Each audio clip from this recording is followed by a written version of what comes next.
Shalom, selamat pagi Bapak Ibu. Saya mengundang kita semua bangkit berdiri, kita menaikkan pujian bagi Allah kita.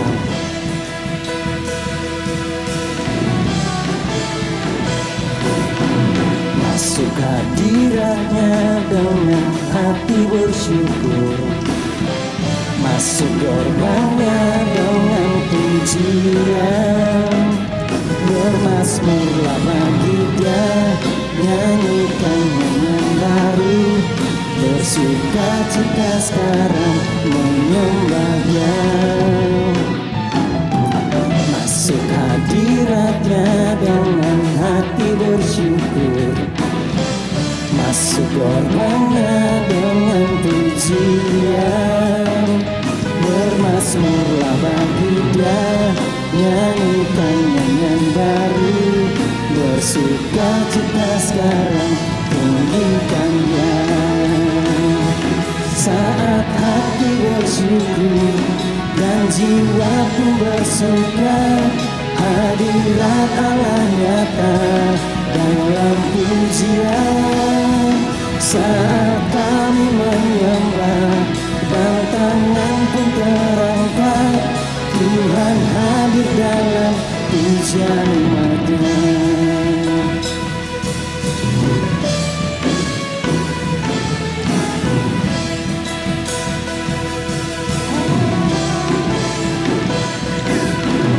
Masuk hadiratnya dengan hati bersyukur, masuk gerbangnya dengan pujian, bermazmurlah bagi Dia, nyanyikan nyanyian baru, bersuka cita sekarang menyembah Dia.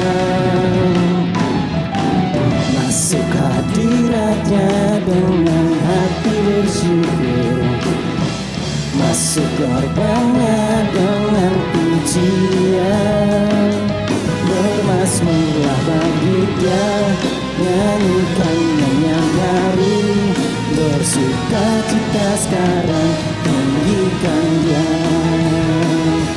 Saat hati bersyukur dan jiwa pun bersuka, hadirat Allah nyata dalam pujian.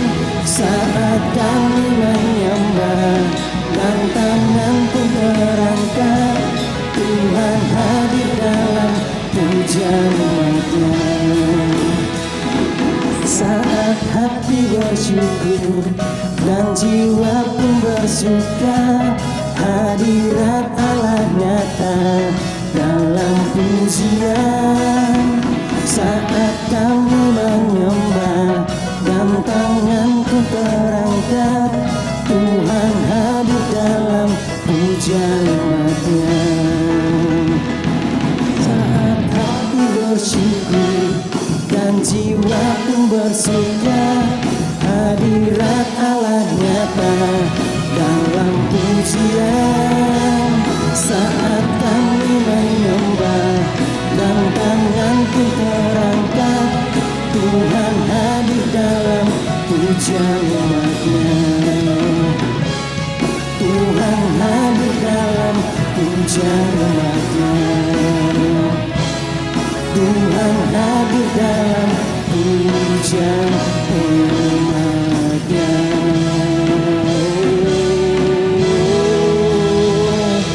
Haleluya.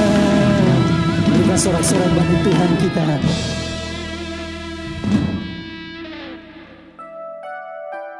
Dalam kekudusan-Mu ya Tuhan, kami datang tersungkur dan menyembah Engkau.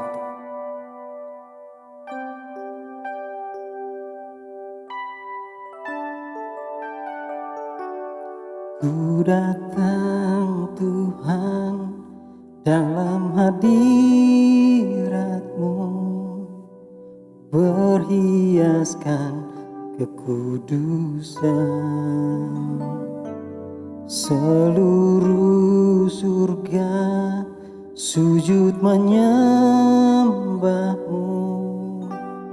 ku tersungkur dan berseru, ku datang Tuhan dalam hadirat-Mu, berhiaskan kekudusan.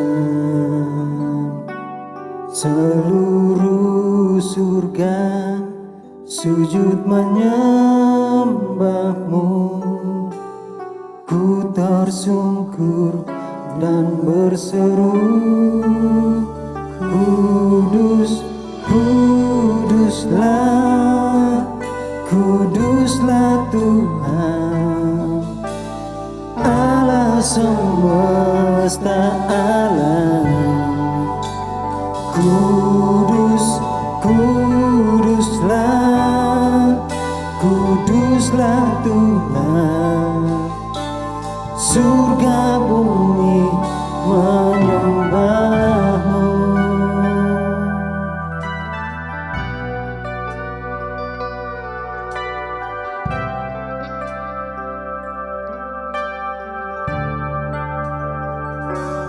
Ku datang Tuhan dalam hadirat-Mu, ku berhiaskan kekudusan.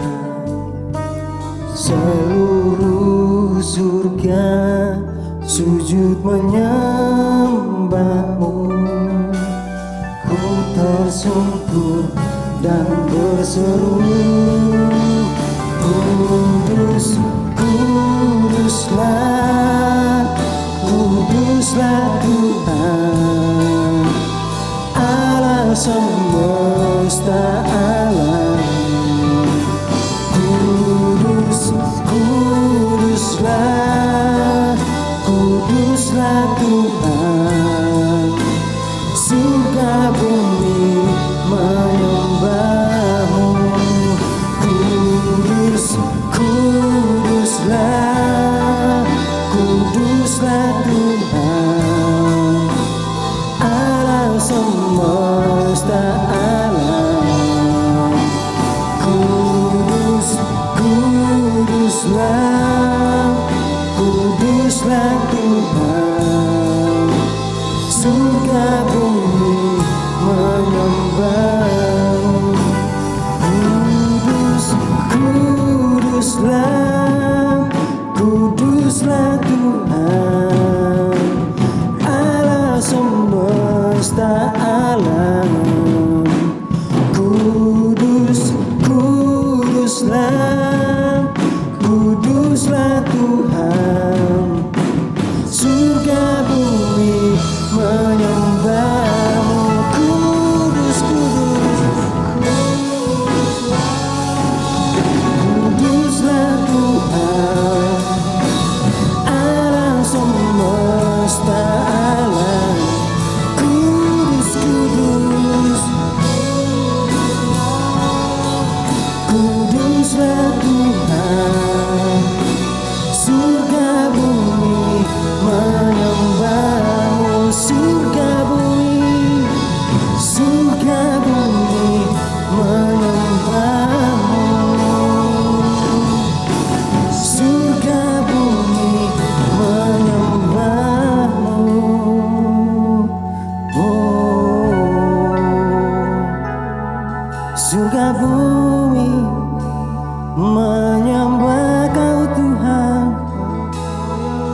kami menyembah, kami menyembah, sebab Kau kudus, Kau kudus, Kau Tuhan, Kau layak disembah selamanya,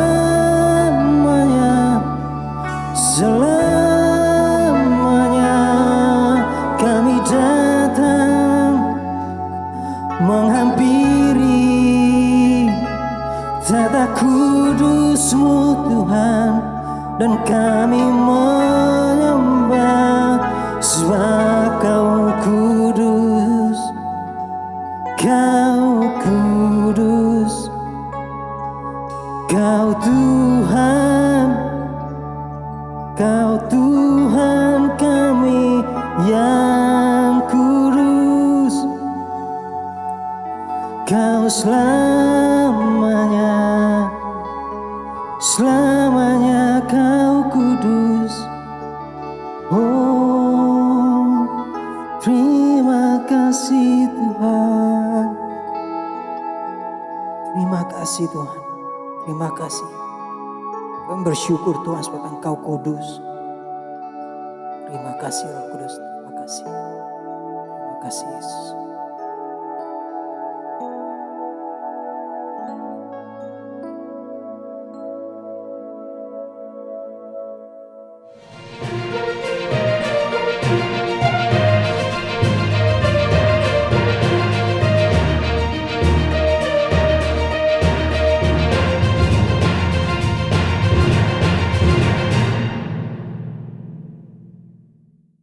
Shalom, Bapak Ibu, Saudara, jemaat yang terkasih dalam Tuhan. Pada pagi hari ini kita akan belajar bersama firman Tuhan dengan tema perjumpaan yang menyegarkan. Sebelum kita lanjutkan, saya mengajak kita berdoa bersama-sama. Allah yang kekal dan mulia, Allah yang ajaib dan perkasa, Allah yang tidak terbatas dalam kasih, kuasa dan hikmat-Nya, Allah yang menyatakan kesetiaannya di sepanjang hari-hari yang kami jalani. Kami datang kepada Engkau, kami bersyukur dan memuji, memuliakan Engkau atas apa yang Engkau kerjakan bagi hidup kami. Dan pada saat ini kami akan membaca dan merenungkan firman Tuhan. Bukakan setiap hati dan pikiran kami Tuhan, biar Roh Kudus menerangi, memberikan pewahyuan bagi kami untuk bisa mengerti dan memahami apa yang menjadi maksud Tuhan melalui firman Tuhan yang akan kami dengar nanti. Sehingga firman Tuhan ini akan membawa kami untuk menjadi pelaku-pelaku firman. Yang akan membawa kami untuk semakin memiliki hubungan yang akrab, yang intim dengan Tuhan. Kami semakin mengenal Tuhan. Kami semakin dewasa di dalam iman kami kepada Engkau. Berkati setiap kami Tuhan. Kami siap mendengar dan melakukan firman-Mu. Di dalam nama Tuhan Yesus Kristus, firman yang hidup, kami berdoa. Amin. Bapak Ibu Saudara yang terkasih, sepanjang bulan Agustus yang lalu, kita telah belajar bersama-sama bahwa salah satu hal yang paling penting yang kita perlukan dalam hidup kita, yaitu relasi yang akrab dengan Tuhan. Relasi seperti hubungan antara pohon yang tertanam di tepi aliran sungai. Sebagaimana yang dicatat di dalam kitab Mazmur. Dalam bahasan firman Tuhan tersebut, kita telah belajar tentang bagaimana cara memelihara relasi yang akrab dengan Tuhan. Antara lain, dengan menyediakan waktu yang berkualitas dengan Tuhan melalui waktu hening atau silent and solitude. Kita juga perlu merenungkan firman Tuhan. Yaitu dengan membaca firman Tuhan bukan sekedar untuk memperoleh informasi. Namun kita membaca secara perlahan-lahan. Sebagian demi sebagian. Dan kita lakukan secara berulang-ulang. Sama seperti seorang yang sedang jatuh cinta dan membaca surat dari calon teman hidupnya tersebut.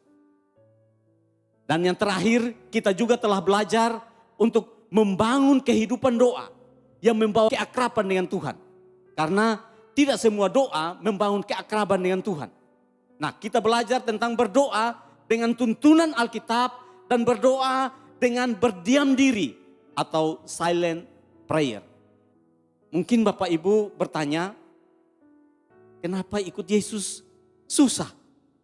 Rumit sekali, repot. Karena harus lakukan ini dan itu.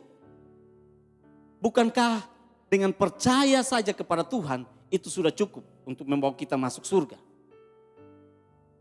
Bapak Ibu memang benar bahwa dengan iman kita percaya kepada Kristus, maka kita diselamatkan.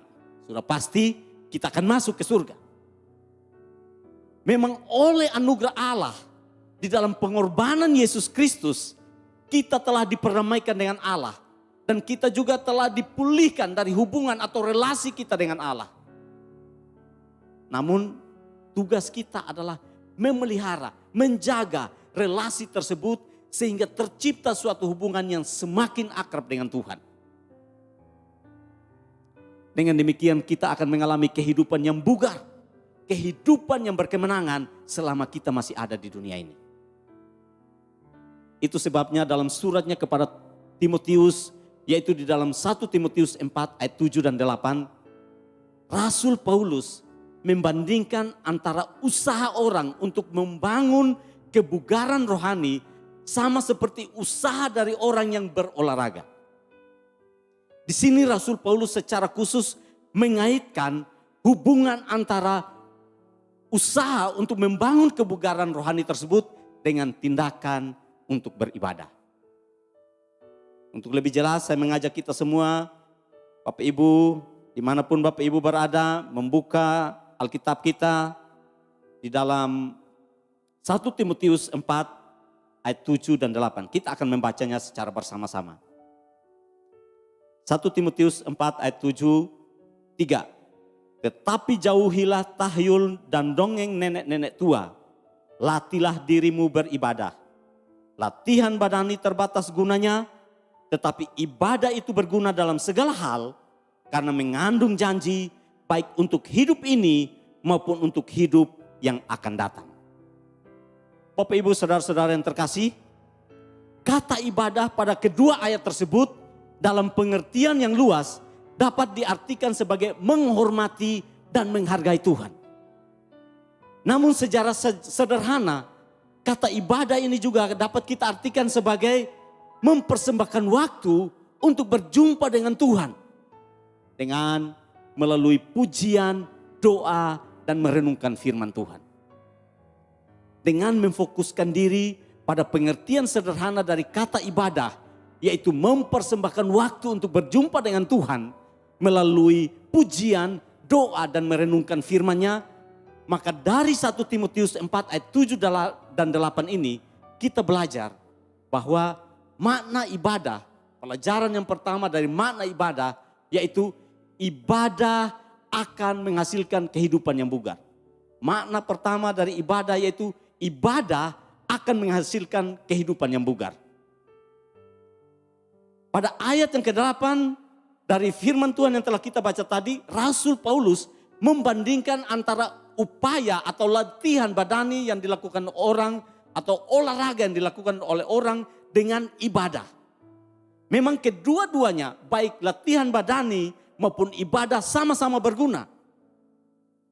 Namun Rasul Paulus menuliskan bahwa jika dengan latihan badani atau olahraga, maka orang memperoleh kebugaran tubuh secara jasmani dan memberi manfaat yang terbatas yaitu hidup untuk masa sekarang ini. Tidak demikian halnya dengan ibadah.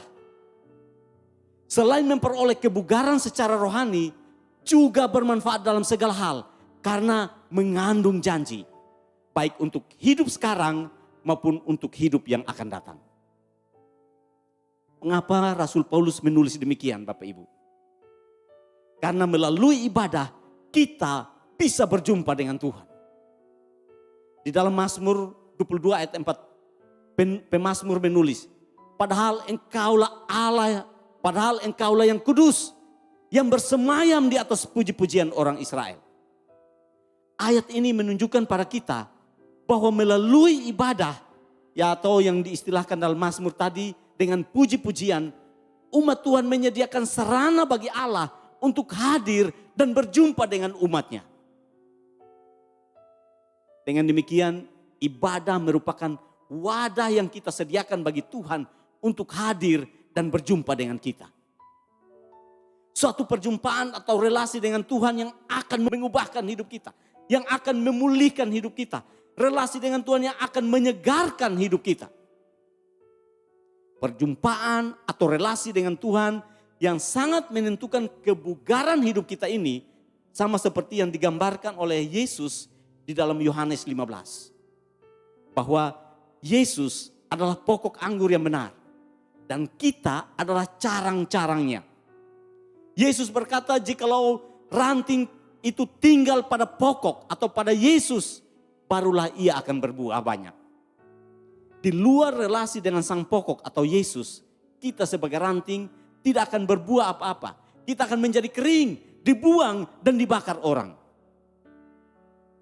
Jika kita ingin kehidupan rohani kita senantiasa ada dalam keadaan yang bugar, produktif dan bahagia, maka menjalin relasi yang akrab dengan Tuhan mutlak dilakukan. Tidak dapat ditawar-tawar, harus. Artinya ibadah yaitu mempersembahkan waktu untuk berjumpa dengan Tuhan melalui pujian, doa dan merenungkan firman Tuhan harus kita lakukan. Sehingga kehidupan rohani kita akan tetap bugar.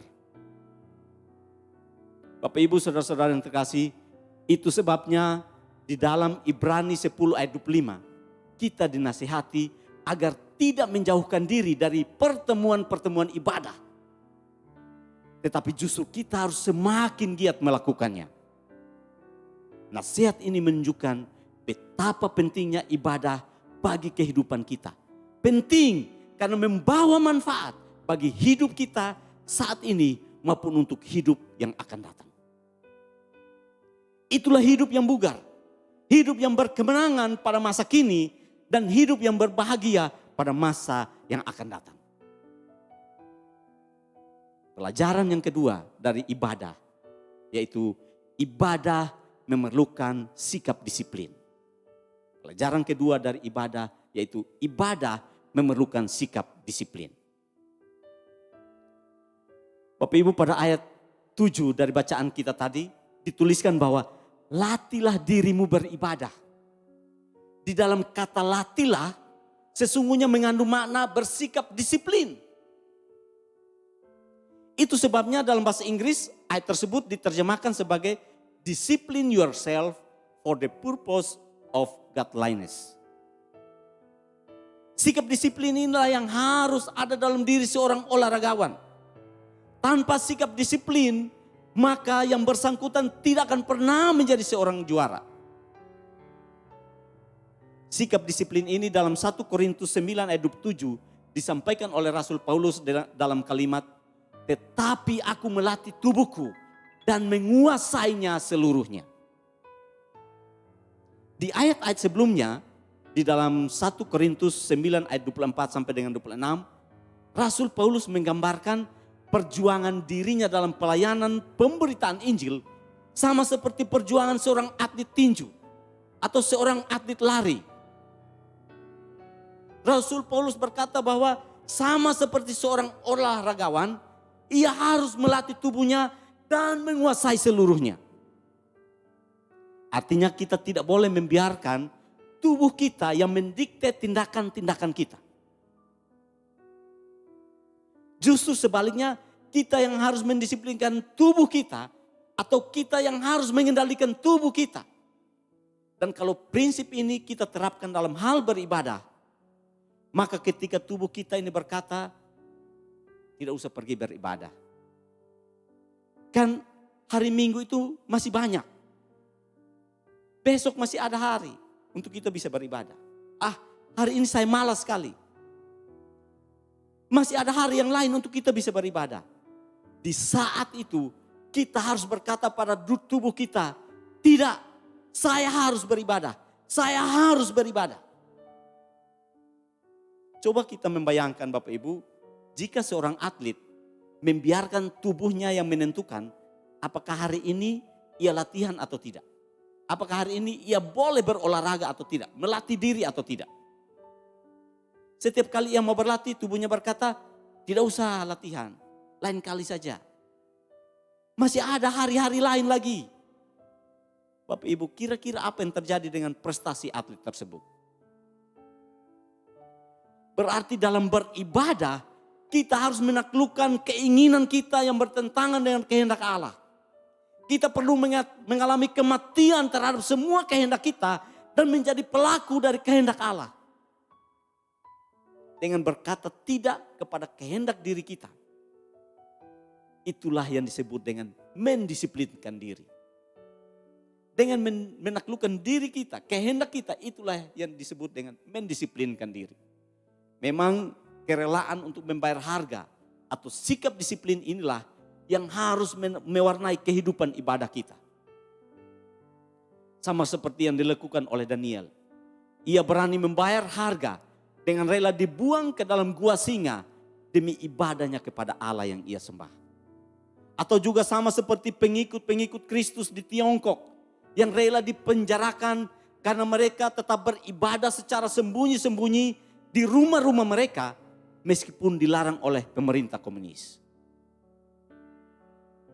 Pelajaran yang ketiga dari ibadah, yaitu ibadah perlu dilakukan secara berkala dan teratur. Tentu saya yakin Bapak Ibu kita semua paham bahwa manfaat dari berolahraga hanya dapat diperoleh jika dilakukan secara teratur dan berkala. Bukan waktu-waktu tertentu saja, tidak. Tidak ada gunanya seseorang berolahraga kalau hal itu ia lakukan pada waktu-waktu khusus, pada hari-hari tertentu, pada saat-saat tertentu. Tidak. Percuma ia lakukan setahun sekali, setahun 2 kali. Tidak ada gunanya. Walaupun setiap kali ia melakukannya, ia lakukan dengan sepenuh hati, lakukan berjam-jam secara terus-menerus. Hal itu tidak akan mendatangkan kebugaran bagi tubuhnya. Demikian juga dengan halnya dengan ibadah kita. Kita beribadah kepada Tuhan tidak cukup pada waktu-waktu tertentu. Apalagi seringkali kita lihat yang terjadi dalam masyarakat di sekitar kita. Orang datang beribadah ketika pada hari raya Natal atau pada hari raya Paskah. Sesudah ia melakukannya, ia merasa lega dan berkata, lumayan. Sudah lebih baik kalau saya beribadah kepada Tuhan 2 kali. Daripada tidak beribadah sama sekali. Ia merasa lega dan ia beranggapan bahwa ia sudah menyelesaikan kewajibannya. Padahal ibadah seperti itu tidak ada manfaatnya apa-apa. Tidak berguna sama sekali bagi kebugaran rohaninya. Dan tidak mendatangkan keakraban dengan Tuhan. Jadi ibadah yang dilakukan pada waktu-waktu tertentu saja, apalagi setahun sekali, setahun 2 kali, sesungguhnya tidak bermanfaat bagi kebugaran rohani kita. Tidak mendatangkan atau membangun keakraban kita dengan Tuhan. Sama seperti 2 orang yang tidak mungkin akan menjadi akrab kalau mereka hanya berjumpa setahun 2 kali. Dan di antara perjumpaan mereka tersebut, mereka juga tidak pernah sama sekali berkomunikasi. Baik komunikasi melalui handphone, telepon, WhatsApp, video call, email atau sarana komunikasi lainnya. Bahkan mengingat pun mereka tidak lakukan.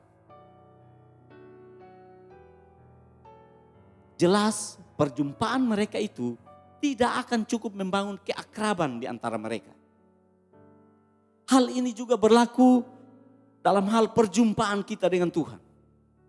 Kalau kita hanya berharap bahwa kehidupan kita semakin berakrab dengan Tuhan dan kita lakukan ibadah pada hari-hari tertentu saja, pada waktu-waktu tertentu, apalagi dilakukan dalam 1 tahun 2 kali saja, kita tidak bisa akrab dengan Tuhan. Kalau kita mau akrab dengan Tuhan, maka kita harus membangun kehidupan ibadah kita secara berkala dan teratur. Hal ini dapat kita lihat dalam kehidupan para tokoh-tokoh di dalam Alkitab. Baik di dalam perjanjian lama maupun di dalam perjanjian baru. Tokoh-tokoh dalam Alkitab mereka melakukan ibadah secara berkala dan teratur. Bukan setahun 2 kali, bukan sebulan sekali, bukan 1 minggu sekali. Namun setiap hari mereka membangun kehidupan ibadah mereka dengan Tuhan. Di dalam perjanjian lama, di antaranya di dalam Mazmur berulang kali disebutkan bahwa umat Tuhan atau pemazmur melakukan ibadah setiap hari. Baik pada pagi hari, pada siang hari, ataupun pada petang hari. Pada pagi hari seperti yang ditulis dalam Mazmur 5 ayat 4, pada Mazmur 92 ayat 3. Atau pada petang hari yaitu di dalam Mazmur 141 ayatnya yang kedua. Ataupun di dalam ibadah malam yaitu ditulis dalam Mazmur 92 ayat 3. Di dalam Mazmur 55 ayat 18 juga dicatat bahwa Daud mengangkat doanya kepada Tuhan 3 kali sehari. Yaitu pada pagi hari, tengah hari, dan pada petang hari. Begitu pula dengan Daniel. Daniel juga melakukan ibadah doa seperti yang dilakukan oleh Daud. Yaitu di dalam Daniel 6 ayat 11. Kita akan melihat bahwa Daniel melakukan doa pada pagi hari, tengah hari, dan petang hari. Hal yang sama kita juga dapat melihatnya di dalam perjanjian baru. Di dalam Kisah 3 ayat 1 ditulis bahwa Petrus dan Yohanes berdoa di bait Allah pada petang hari, yaitu pada pukul 3 sore. Sedangkan di dalam Kisah 10 ayat 13 ayat 9 dicatat Petrus berdoa pada siang hari atau pada tengah hari. Apa yang mereka lakukan ini memang merupakan pola ibadah dari orang-orang Yahudi, yaitu berdoa 3 kali sehari. Ibadah yang pertama disebut Sakarit atau ibadah pagi. Ini dilakukan oleh murid-murid di Yerusalem, yaitu ditulis dalam Kisah 2 ayat 1 dan 2 dan Kisah 2 ayatnya yang ke-15. Ibadah yang kedua atau disebut sebagai Mingka atau ibadah siang. Ini ditulis dalam Kisah 3 ayat 1 dan Kisah 10 ayat 9. Dan ibadah yang ketiga atau ibadah malam yang disebut dengan Arfid atau Ma'arif. Ini ditulis dalam Kisah 16 ayatnya yang ke-25.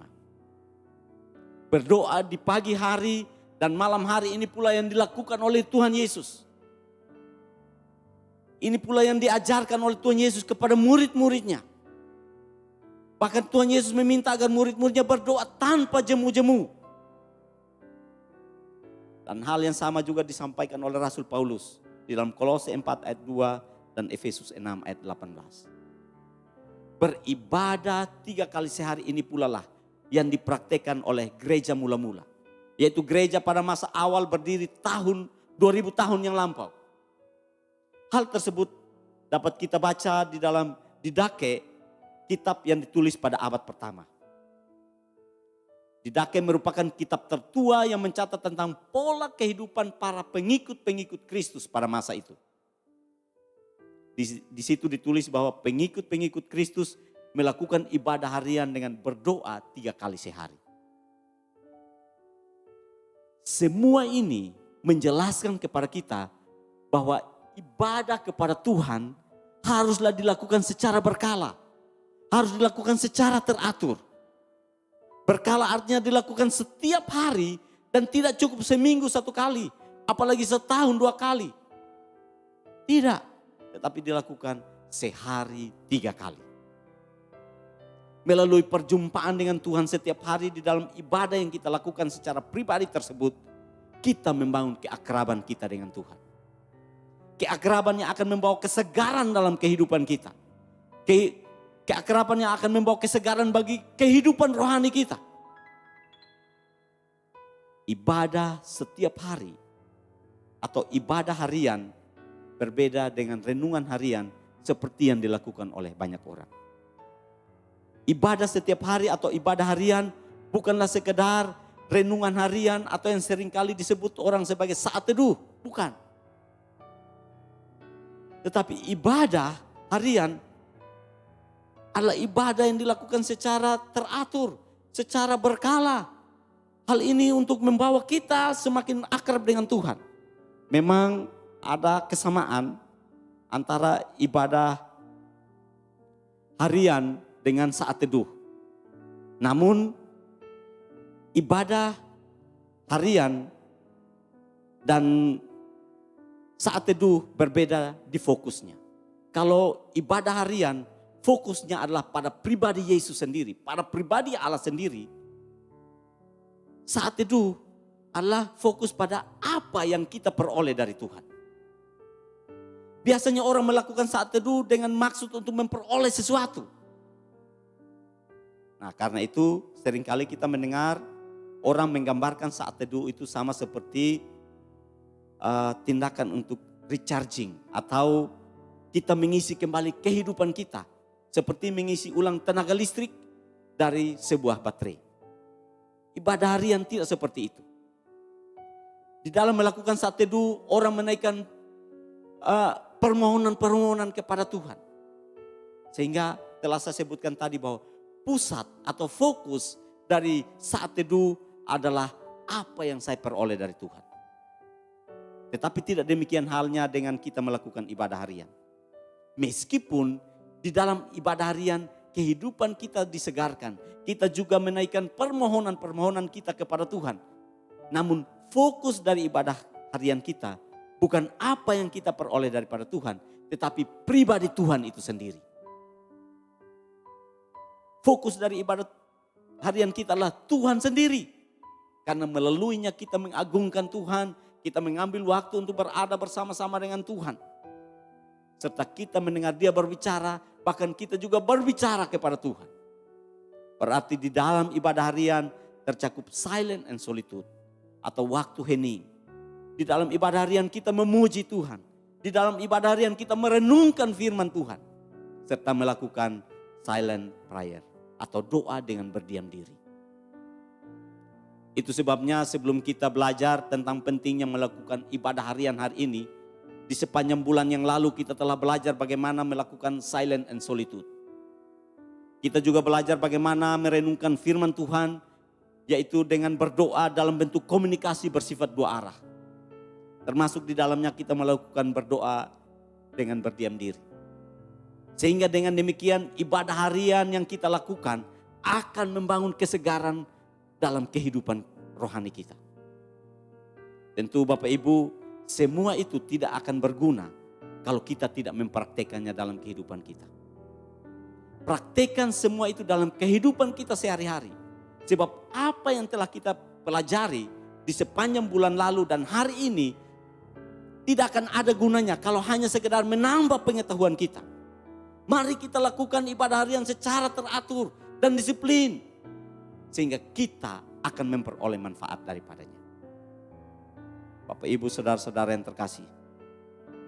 Firman Tuhan sepanjang bulan Agustus dan hari ini mengajar kita untuk membangun keakraban dengan Tuhan. Oleh sebab itu saya mengajak kita semua untuk bukan hanya menambah pengetahuan kita. Tapi pelajaran-pelajaran yang kita terima sepanjang bulan lalu dan hari ini membawa kita mempraktekannya. Sehingga kita bisa mengalami keakraban dengan Tuhan. Kita semakin mengalami kesegaran dalam rohani kita. Mungkin Bapak Ibu bertanya, bagaimana cara saya memulainya? Saya belum pernah mencoba. Bapak Ibu, caranya sederhana saja untuk kita mempraktekkan. Mulailah dengan melakukan ibadah harian. Bapak Ibu bisa menggunakan buku ibadah harian atau juga menggunakan aplikasi ibadah harian yang dapat kita download di Play Store. Di dalam ibadah harian tersebut kita akan dituntun untuk beribadah kepada Tuhan 3 kali sehari. Pada pagi hari, pada siang hari, dan pada petang hari. Artinya di dalam setiap ibadah-ibadah tersebut, Bapak Ibu, saudara dan saya, kita akan semakin dibawa untuk semakin mendekat dengan Tuhan.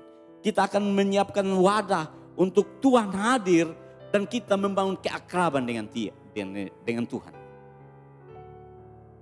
Di dalam ibadah harian, saya yakin dan percaya ketika kita mempraktekannya, kehidupan rohani kita akan semakin bugar. Keakraban kita dengan Tuhan semakin bertambah. Karena kita telah menyediakan sarana atau wadah untuk Allah hadir dan berjumpa dengan kita. Praktekan hal itu, dan kita akan mengalami manfaatnya. Amin. Mari kita berdoa. Sepanjang bulan yang lalu dan hari ini kami telah belajar bagaimana cara untuk kami bisa membangun kehidupan rohani kami. Kami bisa membangun perjumpaan dengan Tuhan yang akan menyegarkan kami, yang akan membawa kami dalam hubungan yang semakin akrab dengan Engkau. Roh Kudus menolong kami sehingga hal ini tidak menambah pengetahuan kami saja, tetapi mampukan kami untuk kami praktekkan dalam kehidupan kami sehari-hari. Mari Roh Kudus membawa kami, memberi kerinduan, kehausan, sehingga kami melakukan hal ini secara berkala dan teratur. Bukan ketika kami mau, bukan ketika kami suka. Tetapi kami belajar menguasai diri kami sepenuhnya.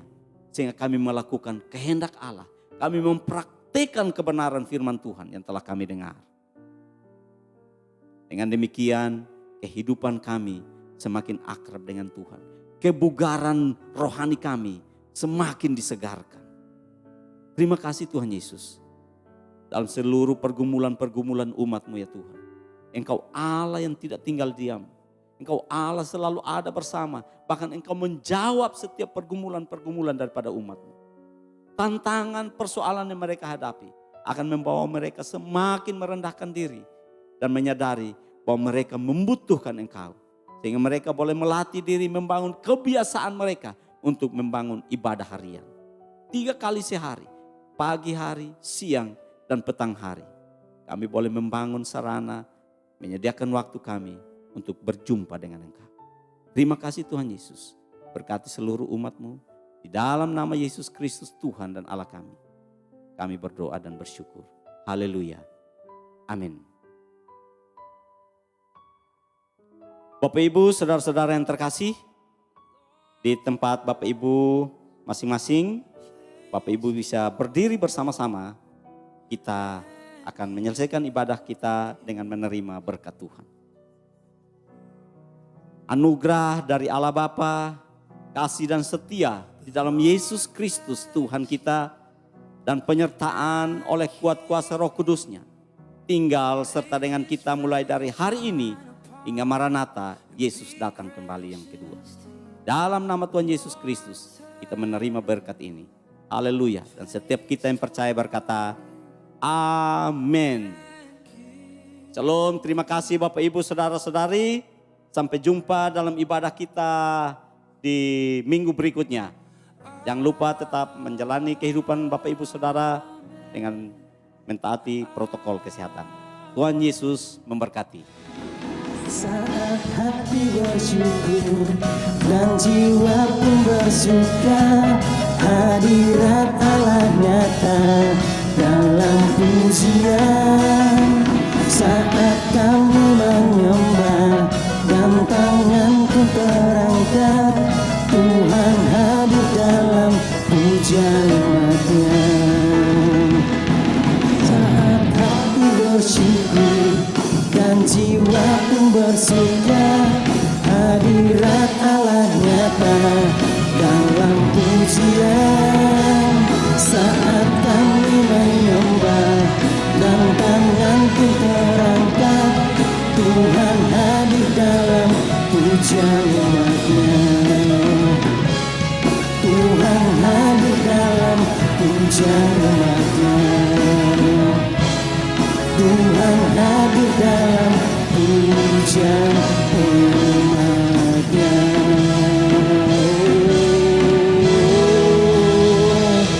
Haleluya. Berikan sorak-sorai bagi Tuhan kita.